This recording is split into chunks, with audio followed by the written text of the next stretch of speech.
अगर किसी नेता के प्रति आपको लोगों की दीवानगी देखनी है तो एक बार नरेश मीणा की देख लीजिए। आपने अक्सर सुना होगा कि नेता को फल फ्रूट से तोलते हैं, पैसों से तोलते हैं, यहाँ तक कि सोने चांदी से भी तोल दिया जाता है। लेकिन कभी आपने सुना है कि किसी नेता के प्रति लोगों की ऐसी दीवानगी कि उसे खून से तोला जा रहा है? ये तस्वीर आप देखिए, ये नरेश मीणा लोगों की ऐसी दीवानगी है कि एक गांव के अंदर खजूरना खुर्द के अंदर नरेश मीणा को लोगों ने खून से तोला। इतना ही नहीं, नरेश मीणा के माता पिता को भी खून से तोलने की तैयारी कर रहे हैं। यानी कह सकते हैं कि लोगों के अंदर नरेश मीणा और उनके परिवार को लेकर क्या दीवानगी है।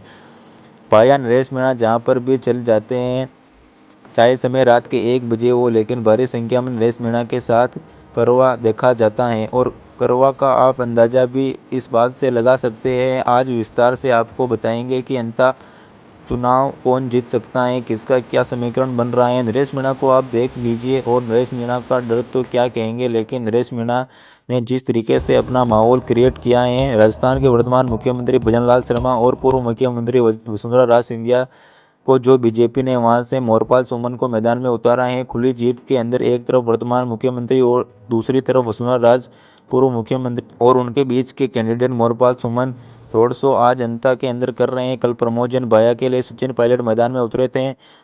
250 नेताओं की बड़ी पैरेसित कांग्रेस पार्टी ने जो है वहां बनाई है अंता के अंदर किसी भी तरीके से प्रमोजन भाया को चुनाव जिताने के लिए। लेकिन नरेश मीणा अकेले सफर भारी हैं और अब तो नरेश मीणा के लिए हेलीकॉप्टर भी उड़ने वाला है। किसका हेलीकॉप्टर? हनुमान बेनीवाल का हेलीकॉप्टर। नरेश मीणा को आम आदमी पार्टी का साथ मिल रहा है, नरेश मीणा को स्थानीय नेताओं का साथ मिला है। और 8 तारीख को नरेश मीणा के लिए हनुमान बेनीवाल हेलीकॉप्टर से अंता मंगरोल की जनता के बीच पहुंचने वाले हैं। बड़ा दिलचस्प ये चुनाव हो सकता है। नरेश मीणा का नाम भले ही कोई नेता नहीं ले, लेकिन नरेश मीणा का काम को देखकर और उसके कारवा को देखकर हर कोई हैरान है, परेशान है। कांग्रेस वाले सोच रहे हैं कि कहीं हमारे साथ पहले जैसा छबड़ा के अंदर हुआ, देवली उनियारा के अंदर हुआ, कहीं तीसरी बार हुआ, यहाँ ना हो जाए। इसीलिए मजबूती से कांग्रेस पार्टी चुनाव लड़ रही है। और सचिन पायलट ने भी कल वहां पहुंचकर प्रमोजन भाया के लिए समीकरण बनाने का प्रयास किया। कांग्रेस नेता प्रहलाद गुंजल वहां प्रमोजन भाया के लिए वोट मांगने के लिए, लेकिन नरेश मीणा का तो कहना है कि भाई पार्टी की एक मर्यादा होती है, वही कांग्रेस पार्टी में है। लेकिन प्रहलाद गुंजल और सचिन पायलट का आशीर्वाद मेरे साथ है।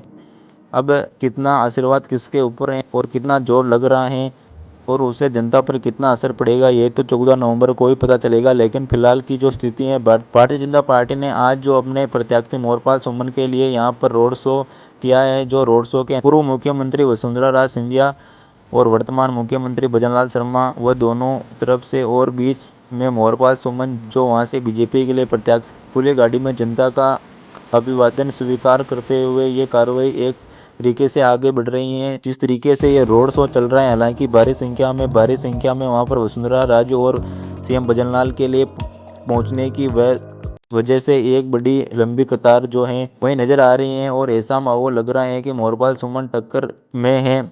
लेकिन दूसरी तरफ नरेश मीणा को देखते हुए लगता है कि वह भी टक्कर में है। और तीसरी तरफ प्रमोजन भाया को देखते हैं, वो भी टक्कर में लगते हैं। और अब कुल मिलाकर यह बात तो तय हो गई कि अंता के अंदर ये तीनों जो नेता हैं, इसमें ऐसा त्रिकोणीय मुकाबला फंस चुका है कि कुछ कहा नहीं जा सकता।